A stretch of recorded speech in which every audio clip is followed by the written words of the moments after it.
नमस्कार दोस्तों, thanks Hindustan channel में आपका स्वागत है। आज हमारे लिए बड़े हर्ष की बात है कि हमारे शहर फरीदकोट में एक सांझीवालता यात्रा आ रही है। इस यात्रा का उद्देश्य है कि जात भाव में जो बटे हुए लोग हैं उनको एक मंच पे इकट्ठा करना। इस यात्रा के यही उद्देश्य है। तो ये यात्रा मेड़ता राजस्थान से होकर पंजाब और हरियाणा में जाकर कपाल मोचन समाप्त होगी। तो आज 19 तारीख सुबह का समय हुआ है। इस वक्त 6:30 के करीब हुआ है। तो सारे कार्यकर्ताओं ने वहां पहुंचने का जो समय तय किया था कि 7 बजे तक वहां पर पहुंच जाएंगे। तो अब गौशाला पंचवटी में चलते हैं और यात्रा की तैयारी के लिए वहां सभी जो हमारे कार्यकर्ता हैं सब मिलके वहां हम यात्रा का प्रबंध करेंगे और आपको इस यात्रा का संपूर्ण दर्शन कराएंगे। कैसे, कौन कौन, कितने संत आए, उसके बारे में आपको ये आगे की वीडियो में हम सब कुछ दिखाएंगे। ये यात्रा तकरीबन 8:30 बजे फरीदकोट में प्रवेश करेगी और इसकी जो रवानगी है यहाँ से कोटकपुरा जाएगी, उसकी रवानगी 10:30 बजे के करीब यहाँ से फरीदकोट गौशाला पंचवटी से जाएगी। तो चलते हैं, आपको इस यात्रा में शामिल करवाते हैं और आपको इस कार्यक्रम में जो जो होगा उसके बारे में आपको दिखाते हैं। तो चलें यात्रा की ओर। करो करो करो लो फुल बसाए जा रहे ने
ले आओ आगे।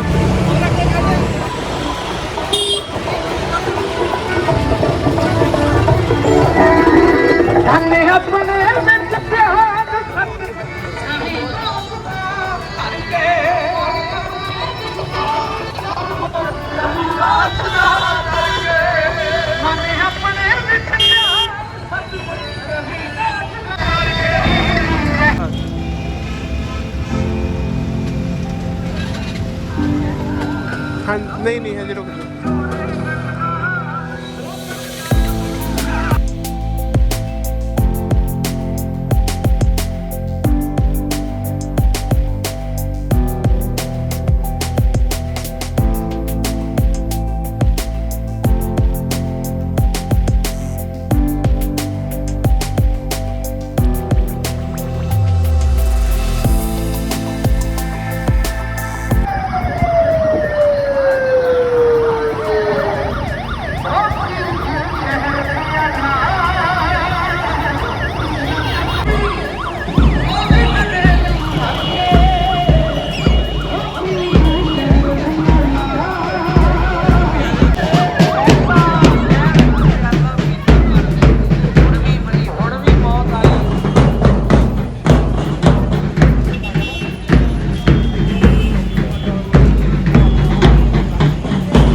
जावा मेरा ठिकाना चरणों के जावा मेरा ठिकाना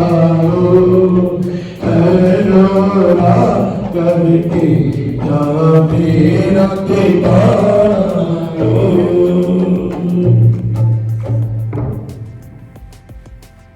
सभी का स्वागत है।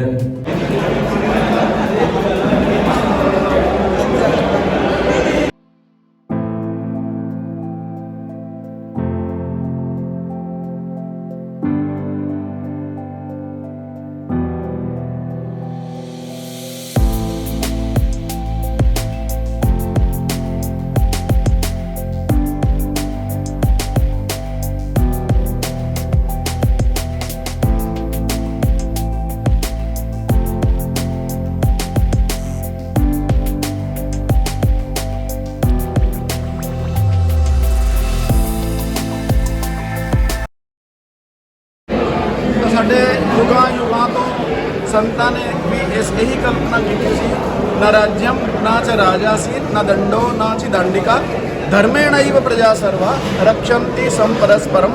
ਔਰ ਉਹੀ ਗੱਲ ਜਿਹੜੀ ਹੈ ਸੌਖੇ ਸ਼ਬਦਾਂ ਦੇ ਅੰਦਰ ਸਤਿਗੁਰੂ ਰਵਿਦਾਸ ਮਹਾਰਾਜ ਜੀ ਨੇ ਸਾਨੂੰ ਦੱਸਣ ਦੀ ਕੋਸ਼ਿਸ਼ ਕੀਤੀ ਹੈ। ਅਸੀਂ ਉਹਨਾਂ ਦੇ ਦੱਸੇ ਹੋਏ ਮਾਰਗ ਦੇ ਉੱਤੇ ਚੱਲੀਏ। ਬਸ ਇਹੀ ਬੇਨਤੀਆਂ ਸਮਾਜ ਦੇ ਸਾਹਮਣੇ ਕਰਨ ਦੇ ਵਾਸਤੇ ਅਸੀਂ ਰਲ ਮਿਲ ਕੇ ਰਹੀਏ। सांझी वार्ता यात्रा जो निकाली जा रही है, इसका क्या मकसद है और कहाँ से ये शुरू होकर कहाँ तक? सांझी वार्ता यात्रा राजस्थान के बेड़का शहर से जो मीरा जी की जन्मस्थली है वहाँ से 4 नवंबर को प्रारंभ हुई है।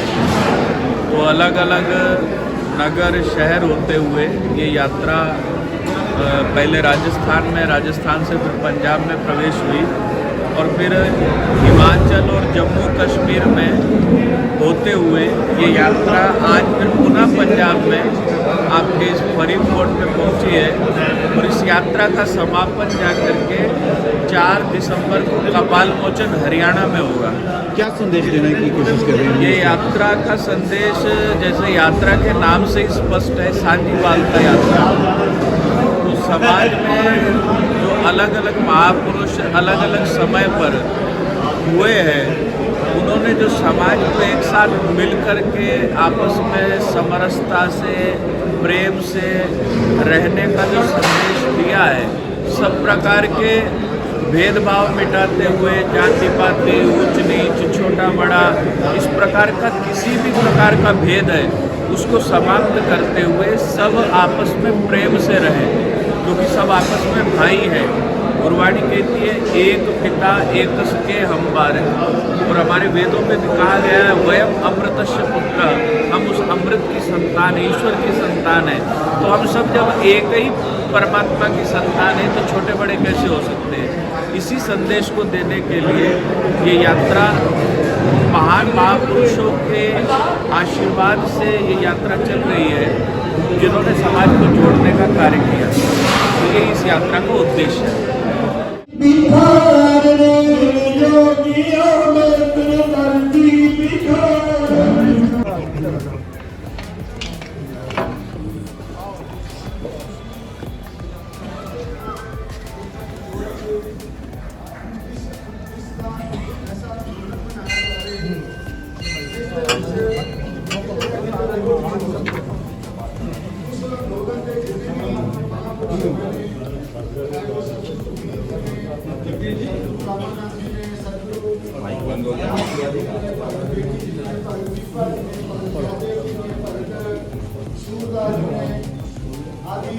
बोले सोनिहाल।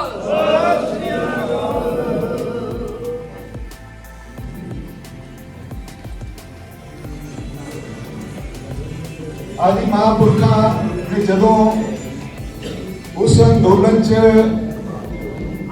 सारे ने मिलकर बड़ा बड़ा योगदान पाया। ये यात्रा उन्होंने विचारकी को लेके चल रही है और इस यात्रा का बहुत ही जम्मू कश्मीर च रही है, अद्धा दिन ये यात्रा हिमाचल च रही है, एक दिन ये यात्रा चंडीगढ़ रहेगी और 10 दिन ये यात्रा हरियाणा प्रदेश में रहेगी। ਜੋ ਸਾਡੇ 'ਚ ਮਹਾਂਪੁਰਖ ਵਿਰਾਜਮਾਨ ਹਨ, ਮੈਂ ਉਹਨਾਂ ਦਾ ਪਰਿਚੈ ਕਰਵਾ ਦਾਂ ਤੁਹਾਡੇ ਨਾਲ। ਸੰਤ ਮੰਡਲ ਦੇ ਸਰਪ੍ਰਸਤ ਬਾਬਾ ਪਰਸ਼ੋਤਮ ਲਾਲ ਜੀ ਮਹਾਰਾਜ ਤੁਹਾਡੇ 'ਚ ਵਿਰਾਜਮਾਨ ਹਨ। स्वामी माधवानंद जी विराजमान हैं, संत बाबा फरला सिंह जी विराजमान हैं, भाई साहब भाई जरनैल सिंह जी विराजमान हैं और संत मंडल प्रमुख महंत गुरविंदर सिंह जी महाराज विराजमान हैं। और इस यात्रा के जो सूत्रधार हैं भाई साहब भाई प्रमोद जी विराजमान हैं और इस यात्रा के सह प्रमुख के तौर पर ਸਾਡੇ 'ਚ ਨਰੇਸ਼ ਜੀ ਵੀ ਤੁਹਾਡੇ 'ਚ ਵਿਰਾਜਮਾਨ ਹਨ। ਔਰ ਇਸ ਯਾਤਰਾ ਦਾ ਜੋ ਸਵਾਗਤ ਹੋਇਆ ਹੈ ਤੁਹਾਡੇ ਇਸ ਫਰੀਦਕੋਟ ਵਿੱਚ, ਉਸ ਵਿੱਚ ਸਵਾਗਤ ਕਰਤਾ ਵਿੱਚੋਂ ਰਾਸ਼ਟਰੀ ਸਵੈਮ ਸੇਵਕ ਸੰਘ ਫਰੀਦਕੋਟ ਪ੍ਰਧਾਨ ਅਤੇ ਮੈਂਬਰ ਭੋਲੇ ਬਾਬਾ ਕਾਵੜ ਸੰਘ ਫਰੀਦਕੋਟ, प्रधान ਅਤੇ ਮੈਂਬਰ ਪ੍ਰੇਮ ਸੰਕੀਰਤਨ ਮੰਡਲ ਫਰੀਦਕੋਟ, ਰੋਡ ਵੰਸ਼ ਮਹਾਸਭਾ, ਭਾਰਤ ਵਿਕਾਸ परिषद, विपर परिषद, गुरु रविदास मंदिर कमेटी, भगवान वाल्मीकि सभा,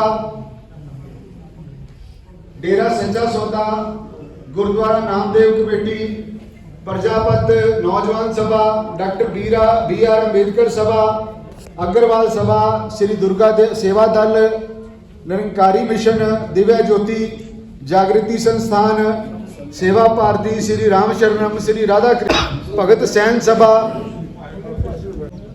फरीदकोट और ब्राह्मण सभा फरीदकोट। बेनती करांगा साडे संत सरप्रस्त संत बाबा परशोत्तम लाल जी महाराज, समा सीमित है महाराज, अगे भी जाना है तो संगतां वालों हुक्मनुमा बेनती हुई है कि तुसी 5-5 मिनट सानू जरूर देने ने। मैं बेनती करांगा।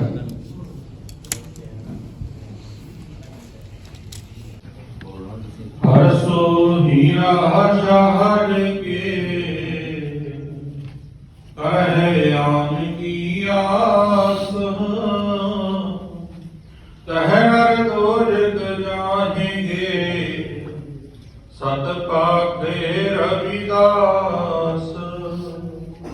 ऐसा चाहूं राज मैं जहाँ मिले सबन को अन्न, रविदास रहे पर सारे भी उस स्थान ते सारे रल मिल के बहते हैं जिवें सानू गुरुआं ने आदेश किया।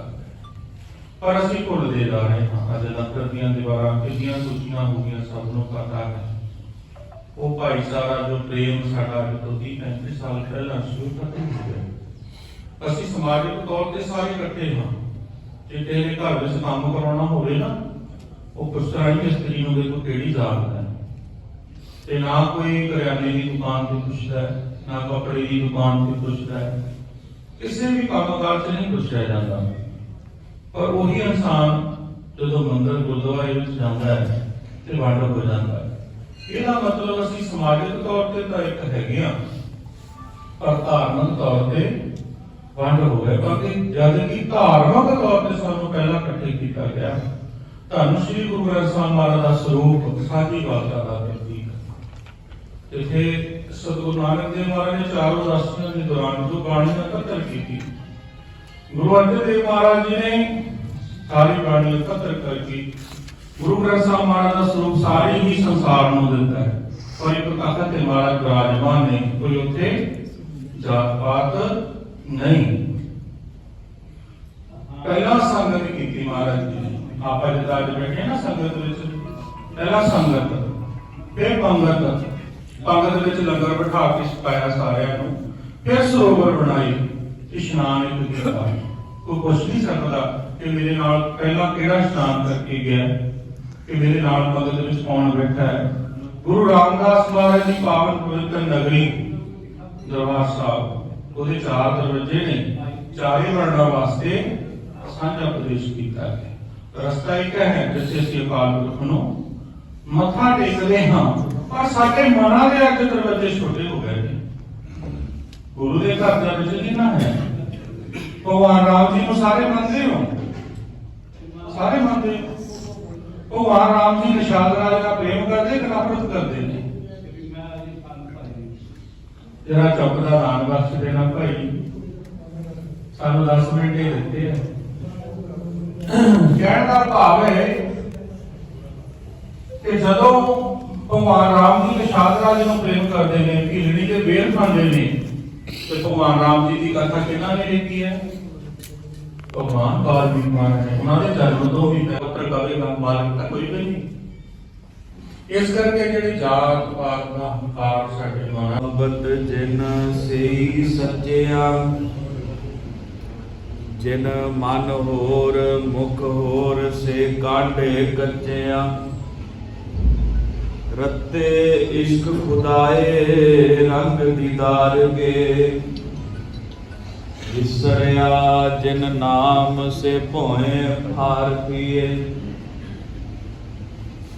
आप लिए लड़ लाए दर दरवेश से, तिन धन जनेंदी माओ आए सबल से। परवदगार अपार अगम बेअंत तू, जिन्ना पछाता सच चुम्मा पैर मुँह। तेरी पनै खुदाए तू बख्शंदगी, शेख फरीद खैर दीजै बंदगी। दीनानाथ भक्त वत्सल करुणा निधान पतित पावन जगदेश्वर परम पिता परमात्मा की महती कृपा अनुकंपा से फरीदकोट की इस पावन पवित्र धरती पर मीरा चली सदगुरु के धाम सांजीवाल का यात्रा आज अपने पहले पड़ाव इस मंदिर परिसर में पहुंची है। तो अपनी हाजिरी लगवाते हुए सबसे पहले सब बड़े प्यार से बोलेंगे, बोलो सद्गुरु रविदास जी महाराज की जय। मुझसे पूर्व आपने महापुरुषों से इस यात्रा का उद्देश्य श्रवण किया। जोत जोत है सोए, जिसमें चानन सब में चानन हुए। एक परमात्मा की हम सभी अंश हैं। ईश्वर अंश जीव अविनाशी, कहो कबीर ए राम की अंश। हम सब राम की अंश हैं, हम सब एक ईश्वर की संतान हैं। और यही सब संदेश हमारे महापुरुषों ने दिया। और जब आप महापुरुषों के जीवन को निकटता से पढ़ोगे, निष्पक्षता से, बिना किसी अपने आप को पक्ष रहित करके पढ़ना है, तो जिस जिस महात्मा के जीवन के दर्शन को आप समझते जाओगे, पढ़ते जाओगे, क्या अनुभव करोगे कि हमारी इस भारतीय संस्कृति के अंदर पैदा हुए, प्रकट हुए, अवतरित हुए समस्त महापुरुषों का दर्शन लगभग एक जैसा है। हमारे भारतीय दर्शन के अंदर समस्त ग्रंथों ने ये स्वीकार किया है कि दया धर्म का मूल है। धर्म का मूल दया है और पाप मूल अहंकार। पाप का मूल अहंकार है। भगवान वाल्मीकि जी जो आदि कवि है, सृष्टिकर्ता है, उन्होंने अपनी वाणी से जो सबसे पहले शब्द प्रकट किए, जब उन्होंने शिकारी द्वारा उस क्रोंच पक्षी के जोड़े को, जब शिकारी ने उस जोड़े पर बाण चलाया और वो उस समय प्रेमावस्था में जिस प्रकार से आहत हुए, क्योंकि वाल्मीकि जी सृष्टि कर रहे हैं ना, तो सबसे पहले उनके हृदय से जो शब्द प्रकट हुए वो करुणा के शब्द थे, दया के शब्द थे। क्या कहा वाल्मीकि जी? वाल्मीकि जी कहते हैं, मां निषाद प्रतिष्ठा त्वमगमः शाश्वती समाह यत् क्रोंच मिथुनादेकम मावधि काम मोहितम। हे शिकारी, तुमने जिस प्रकार इस प्रेमावस्था में इस पक्षी के जोड़े को आहत किया है ना, तुम भी अपने जीवन में चैन नहीं पाओगे। अब क्या वो शब्द कहाँ से प्रकट हुए? उनकी दया से, करुणा से प्रकट हुए। तो धर्म का मूल ही करुणा। मंचासीन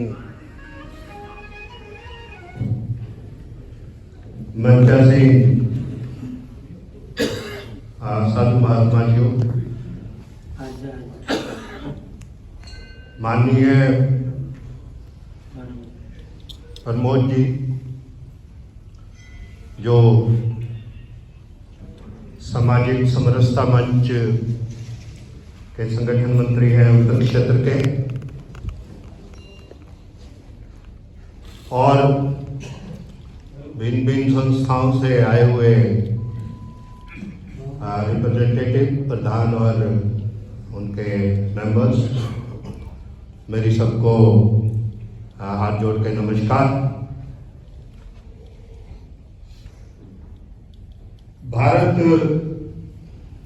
देश कभी भी उद्देश्य है, मैं डॉक्टर दीपक गोयल जी जो हमारे वरिष्ठ कार्यकर्ता हैं संघ के, उनको आमंत्रित करता हूं कि वो आए और हमारे सामने इस यात्रा के मंत्र के बारे में, उद्देश्य के बारे में थोड़ी बातचीत करें।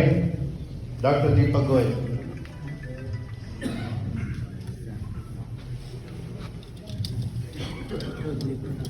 अति सत्कार संत वृंद, अलग अलग संस्थाओं को आए मैंबर साहबान ते नगर के मेरे प्यारे भैनों के भराओ, इस यात्रा का मंतव सारा संत महाराज जी ने दस्या है। इन्होंने धार्मिक पक्षों इस यात्रा का की महत्व है, साडे ऋषि मुनियों ने सानू की कहा, एक पिता एक इसके हम भारत, साडे संतु दुनिया साडे सुखना भवंतु। असी इहो जे उपदेश 11 सालों तो करते जा रहे हैं। असी मानतन सांझी वार्ता का संदेश दिता, साडे गुरुओं ने हमेशा संदेश दिता, लेकिन की गल है कि मानवता का संदेश देने तो बाद भी मैं समाजिक पक्ष हिस्सा लेना सांझी वार्ता यात्रा का, कि समाज दे विच साडे विचारां नूं की थां लाई जाती है। जिथे किते भी देखते हैं, चाहे अफगानिस्तान होवे, चाहे पाकिस्तान होवे, चाहे की गल नहीं करता, हिंदुस्तान की बना रहे कि सांझी वार्ता का देश उन्होंने चंगा नहीं लगता, कि साढ़े ऋषि मुनि सारे संत महात्माओं चंगे नहीं लगते। कारण व्यापक कि असी अनेक मतों मनन की सानू जो आजादी मिली, साढ़े धार्मिक ग्रंथों ने सानू स्वतंत्रता दी कि असी किहड़े भी देवी देवता नूं पूज लीए, असी उसे देवी देवता नूं फड़ के बैठ गए। असी भुल गए कि उस तो वक्रे देवी देवता मनण वाले भी साडे ही ने। असी रमैन नूं मनदे हां, वो साडे पुतले नहीं है। ये विचार साडे मन नहीं आते कि श्री वाल्मीकि जी नूं मनण वाले लोग साडे अपने नहीं है। क्यों आगे आ सकते हैं? क्या लोग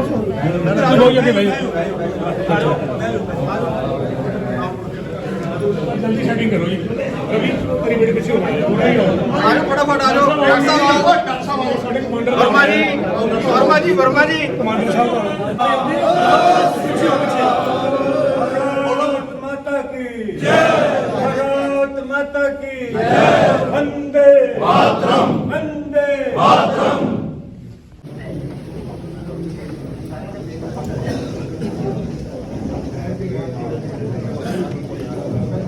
ਜਿਹੜੇ ਕਾਰੀਗਰਾਂ ਨੇ ਨਾਸ਼ਤਾ ਨਹੀਂ ਲਿਆ, ਕਿਰਪਾ ਕਰਕੇ ਹਾਲ ਦੇ ਵਿੱਚ ਲੰਗਰ ਹਾਲ ਦੇ ਵਿੱਚ ਨਾਸ਼ਤਾ ਲੈ ਕੇ ਜਾਓ।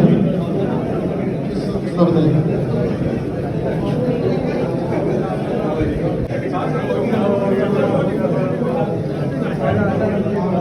करता कार्यकर्ताओं ने भोजन भी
ਦਾ ਮਕਸਦ ਹੈ ਆਪਣੇ ਹਿੰਦੂ ਸਮਾਜ ਦੇ ਵਿੱਚ ਅਲੱਗ-ਅਲੱਗ ਜਾਤਾਂ ਪਾਤਾਂ ਕਰਕੇ ਜੋ ਸਾਡੇ ਸਮਾਜ ਦੀ ਕਮਜ਼ੋਰੀ ਹੈ, ਇਸ ਬੁਰਾਈ ਨੂੰ ਇਸ ਆਜ਼ਾਦੀ ਦੇ 75ਵੇਂ ਸਾਲ ਤੇ ਦੂਰ ਕੀਤਾ ਜਾਵੇ। ਪ੍ਰਯਾਸ ਕੀਤਾ ਜਾਵੇ ਕਿ ਹਿੰਦੁਸਤਾਨ ਦੇ ਸਾਰੇ ਜਾਤੀ ਸੰਪਰਦਾਇ ਵਰਗ ਇਕੱਠੇ ਹੋ ਕੇ ਇੱਕ ਦੂਜੇ ਦੀ ਮੁਸ਼ਕਲ ਨੂੰ ਸਮਝਣ ਤੇ ਕੋਸ਼ਿਸ਼ ਕਰਨ ਕਿ ਜੋ ਵਰਗ ਸਾਤੋਂ ਪਛੜ ਗਏ ਨੇ, ਗਰੀਬ ਹੋ ਗਏ ਨੇ ਜਾਂ ਜਿਨ੍ਹਾਂ ਕੋਲ ਸਾਧਨ ਨਹੀਂ ਹੈਗੇ, ਉਹਨਾਂ ਨੂੰ ਜੋ ਸੰਪੰਨ ਵਰਗ ਹੈ ਉਹ ਆਪਣੇ ਸਾਧਨ ਉਪਲਬਧ ਕਰੇ, ਤਾਂ ਕਿ ਸਾਡਾ ਸਮਾਜ ਇੰਨਾ ਸਟਰੋਂਗ ਹੋਵੇ। ਫਿਰ ਹੀ ਅਸੀਂ ਕਹਿ ਸਕਦੇ ਹਾਂ ਕਿ ਮਾਨਸ ਕੀ ਜਾਤ ਸਭ ਏਕੇ ਪਹਿਚਾਨਵੇ, ਸਰਵੇ ਸੰਤੁ ਸੁਖਨਾ ਸਰਵੇ ਭਵੰਤੁ ਸੁਖਨਾ ਸਰਵੇ ਸੰਤੁ ਨਿਰਾਮਇਆ। ਉਸ ਗੱਲ ਨੂੰ ਅਸੀਂ ਤਦ ਹੀ ਕਾਰਗਰ ਕਰ ਸਕਦੇ ਹਾਂ ਜੇ ਸਾਡਾ ਸਮਾਜ ਸੰਗਠਿਤ ਹੋਏਗਾ, ਭਾਰਤੀ ਸਮਾਜ, ਫਿਰ ਹੀ ਅਸੀਂ ਦੁਨੀਆ ਨੂੰ ਕੁਝ ਦੇ ਸਕਦੇ ਹਾਂ। ਸਾਨੂੰ ਪਤਾ ਹੈ ਕਿ ਸਾਡੇ ਸਮਾਜ ਦੀ ਇਹ ਜਾਤ ਪਾਤ ਕਰਕੇ, ਕਮਜ਼ੋਰੀ ਕਰਕੇ ਅਸੀਂ 1000 ਸਾਲ ਗੁਲਾਮ ਰਹੇ ਹਾਂ, ਲੇਕਿਨ ਜੇ ਅਸੀਂ ਹੁਣ ਵੀ ਨਹੀਂ ਸਮਝੇ ਤਾਂ ਸਾਡੇ 'ਚੋਂ ਹੋਰ ਵੀ ਲੋਕ ਸਾਡੇ ਤੋਂ ਵੱਖਰੇ ਹੋ ਜਾਣਗੇ। ਵੱਖਰੇ ਹੋਣ ਨਾਲ ਫਿਰ ਅਸੀਂ ਹੋਰ ਵੀ ਕਮਜ਼ੋਰ ਹੋਵਾਂਗੇ ਤੇ ਉਹ ਗੁਲਾਮੀ ਵੱਲ ਨੂੰ ਸਾਡਾ ਵੱਡਾ ਕਦਮ ਹੋਏਗਾ। ਇਸ ਕਰਕੇ ਸਾਂਝੀ ਵਾਲਤਾ ਯਾਤਰਾ ਇਸ ਆਜ਼ਾਦੀ ਦੇ 75ਵੇਂ ਸਾਲ ਵਿੱਚ ਸਮਾਜ ਨੂੰ ਇਕਜੁੱਟ ਕਰਨ ਦਾ ਪ੍ਰਯਾਸ ਹੈ।